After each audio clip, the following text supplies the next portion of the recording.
An earnest money deposit, or EMD, is a fundamental part of any real estate transaction, and understanding its purpose and its mechanics is critical for both buyers and sellers. Here's how I explain.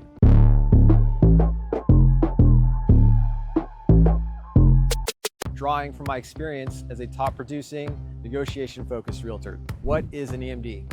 That's an earnest money deposit, and it's the sum of money that a buyer puts down shortly after their offer is accepted on a property. Think of it as a good faith deposit, proof to the seller that the buyer is serious about moving forward with the purchase. This deposit is typically held in an escrow account by a neutral third party, such as a title company, but not the seller directly. Now, why is this important? It shows serious intent. The EMD signals to the seller that the buyer is committed, giving the seller confidence to take the home off the market and invest time in the transaction. It also protects both parties. If the buyer backs out for reasons not allowed in the contract, the seller may keep the EMD as compensation for the lost time and opportunity. If the deal falls through due to agreed upon contingencies like financing, inspection, or appraisal issues, the buyer usually gets that deposit back.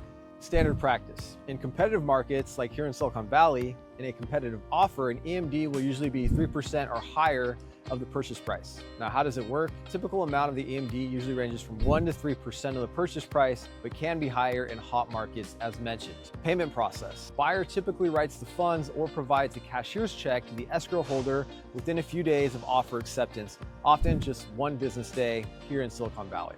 Application at closing. If the transaction closes, the EMD is credited towards the buyer's down payment or closing costs. As far as refunds or forfeit, if the buyer backs out for any reason covered by a contingency, the EMD is refunded. If the buyer defaults, the seller may keep the deposit. Now, from my perspective, as someone who's negotiated many deals, I see the EMD as both a psychological and financial lever. It's a tool to demonstrate commitment, strength of an offer, and protect all parties. I always advise my clients to ensure the contract clearly spells out the conditions under which the EMD is refundable, and I make sure that the funds are handled securely by a reputable escrow officer. A strong, well-structured EMD can be the difference between winning and losing a property, especially in competitive markets.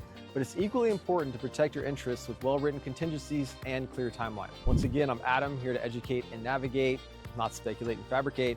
See you on the next video.